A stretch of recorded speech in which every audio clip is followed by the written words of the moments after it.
दोस्तों नमस्कार। आप सभी का दिल्ली जल बोर्ड के YouTube चैनल आवाज़ में स्वागत है। आज हम बात करेंगे 16 फरवरी 2024 यानी आज लाल झंडा यूनियन की ओर से एक धरना प्रदर्शन किया जा रहा है जो झंडे वालन के मेन गेट पर है। इसका मेन मकसद है इस प्रदर्शन का कि मस्टोल के जो एम्प्लॉयज़ हैं उनको रेगुलाइज कराना, जो कंप्यूटर ऑपरेटर्स हैं उनको रेगुलाइज करना, जो लेबोरेटरी स्टाफ है उनको, जो कॉन्ट्रैक्ट एम्प्लॉयज़ हैं उनको भी रेगुलाइज कराना। सवाल ये है कि सरकार या विभाग इन पर सुनवाई क्यों नहीं कर रहा, जबकि कंप्यूटर ऑपरेटर्स 2005 से मस्टोल पर हैं या जल बोर्ड ने उनको रखा था, अभी तक वो भी रेगुलाइज नहीं है। इस बात को बहुत अच्छी तरह से और बखूबी लाल झंडा यूनियन की ओर से श्री वीरेंद्र गौड़ जी ने रखा। आइए देखते हैं उन्होंने क्या क्या कहा। उनको तुरंत रोजगार मिलना चाहिए, नौकरी मिलनी चाहिए। दूसरा हमारा है कि 2016 के मस्टोल कर्मचारी भी अभी रह गए और 2016 के अलावा आज तक सभी मस्टोल के कर्मचारी परमानेंट हो जाने चाहिए थे, लेकिन आप उन मस्टोल के कर्मचारियों को परमानेंट नहीं कर रहे। ये हमने उनको बोला। तीसरा हमने बोला कि दिल्ली जल बोर्ड के अंदर 1000 से 1200 लगभग कर्मचारी हैं जो ठेके पे काम करते हैं, जो ठेकेदार के माध्यम से काम करते हैं। आपने एक दिन में उनको काम से निकाल दिया, उनका बकाया वेतन तक आप लोगों ने भुगतान नहीं किया।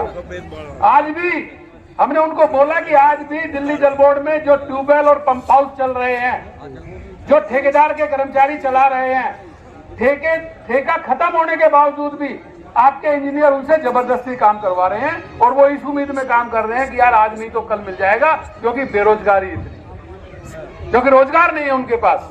नहीं तो बिना पैसा के कौन काम करेगा भाई? कौन? कोई आदमी ऐसे जो बिना पैसा के काम करेगा? पंप हाउस से तो पंप का बटन ही तो दबाना है, उसमें तो ये भी नहीं है कि कहीं से 2 नंबर का कर लेगा कुछ। तो ऐसे हालात में हमने उनसे कहा कि हमारी मेडिकल की फैसिलिटी, हमारे पीएच की फैसिलिटी और जितनी भी मांगे हैं वो सारी इसमें लिखी हुई है, इन सब पे आप बातचीत करके इनका समाधान कीजिए। उन्होंने कहा कि भाई मैं अभी मीटिंग नहीं कर सकता, मुझे कहीं जाना है, लेकिन मैं आपसे जरूर जल्दी आप लोगों को बुलाऊंगा और आपसे बातचीत करूंगा। लेकिन मैं एक बात बता देना चाहता हूं दोस्तों कि वो बुलाएं या ना बुलाएं, होता है ना ऐसा भी। जरूरी नहीं है कि उन्होंने जो कह दिया वो हो जाएगा, ये जरूरी नहीं है कि जो उन्होंने कह दिया वो मान लेंगे, ये भी जरूरी नहीं है कि वो मीटिंग के लिए उन्होंने बोल दिया तो मीटिंग हो ही जाएगी। लेकिन ये जरूरी है और ये गारंटी है कि जब तक इन कर्मचारियों की समस्याओं का समाधान नहीं होगा, लाल झंडा यूनियन का आंदोलन जल बोर्ड के दरवाजे पे हमेशा रहेगा। ना हम चैन से बैठेंगे और ना हम इनको चैन से बैठने देंगे। ये गारंटी जरूर है, ये गारंटी जरूर है कि हम लड़ेंगे और हम जीतेंगे, ये गारंटी जरूर है दोस्तों। आज पूरा हिंदुस्तान जहां संघर्ष पे है, सरकारी कर्मचारियों के भी आज आंदोलन हो रहे हैं, केंद्र सरकार और राज्य सरकार के कर्मचारियों का भी आज आंदोलन है। अभी भर्ती पे पाबंदी है, भारत सरकार अगर चाहे तो भर्ती से पाबंदी हट सकती है। मोदी सरकार भर्ती पे पाबंदी लगा रखी है।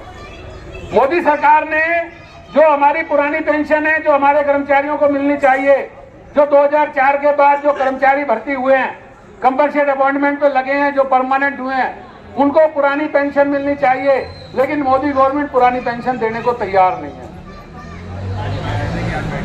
वो ये कहते हैं कि देश का हट्टा बैठ जाएगा अगर पुरानी पेंशन हमने लागू कर दी तो, देश की आर्थिक स्थिति खराब हो जाएगी। अरे कोई पूछे मोदी भाई, जो तुम्हारे एमएलए हैं, जो तुम्हारे एमपी हैं, अगर वो 4 बार जीत जाएं तो 4 पेंशन, 8 बार जीत जाएं तो 8 पेंशन। प्रकाश सिंह बादल गुजर गए, पंजाब के जो मुख्यमंत्री थे, नाम सुना होगा आप लोगों ने, 8 पेंशन लेते थे वो, 8 सबसे ज्यादा पेंशन थी उनकी, 8 पेंशन। मतलब तुम जितनी बार चुनाव जीतो उतनी बार पेंशन, हमारा कर्मचारी 40 साल की नौकरी कर जाए उसके बाद भी पेंशन नहीं। ये अन्याय अब ज्यादा दिन यहाँ का कर्मचारी नहीं करेगा। पूरे देश का मजदूर किसान, पूरे देश का सरकारी कर्मचारी की भी तो कुछ बात कर लो। जो राम भक्त बिना नौकरी के बेरोजगार बैठे हुए हैं, इन राम भक्तों की भी तो बात कर लो। सिर्फ मंदिर बनाना ही राम भक्ति नहीं है। राम के अनुयायी जो है, राम को मानने वाले जो हैं, उनके पेट में रोटी भी होनी चाहिए। ये भी तो तुम्हारी राम भक्ति होनी चाहिए। ये भी तो राम भक्ति होनी चाहिए तुम्हारी। जो 45 साल का सबसे बड़ा बेरोजगारी का स्तर आज है, पिछले 45 साल का, वो नौजवान बेरोजगार है। हम कह रहे हैं, ये कह रहे हैं कि हमने 2 करोड़, अभी मोदी जी बहुत गारंटी दे रहे हैं ना, ये मोदी की गारंटी है, ये मोदी की गारंटी है। भाई 2014 में जो गारंटी दी थी उनका क्या हुआ? उनका क्या हुआ? 2 करोड़ रोजगार देने की आपने गारंटी दी थी, उसका क्या हुआ? महंगाई घटाने की आपने गारंटी दी थी, उसका क्या हुआ? जब आप सत्ता में आए थे 400 रुपए का सिलेंडर था, 1100 रुपए का हो गया। वो गारंटी कहां गई? वो गारंटी कहां गई? और फिर हमारे अमित शाह जैसे लोग आएंगे चुनाव जीतने के बाद, फिर वो कहेंगे ये तो जुमला था, ये तो मोदी सरकार का बोलने का तरीका था, ये कोई होता नहीं है, ये तो जुमला है। जुमले ऐसे ही बोले जाते हैं। जुमलों पे एक बार आप सरकार बना सकते हो, काठ की हांडी बार बार नहीं चढ़ा करती। अब जुमलों पे सरकार नहीं बनेगी। अब सरकार उसकी बनेगी जो देश के मजदूरों के लिए काम करेगा, जो देश के किसानों के लिए काम करेगा, देश के नौजवानों के लिए काम करेगा, जो देश की महिलाओं के लिए काम करेगा, जो देश में दलितों के लिए काम करेगा, जो देश में पिछड़ों के लिए काम करेगा, जो देश की आम जनता के लिए काम करेगा। भूखे भजन ना हो गोपाला, मोदी ये ले अपनी कंठी माला।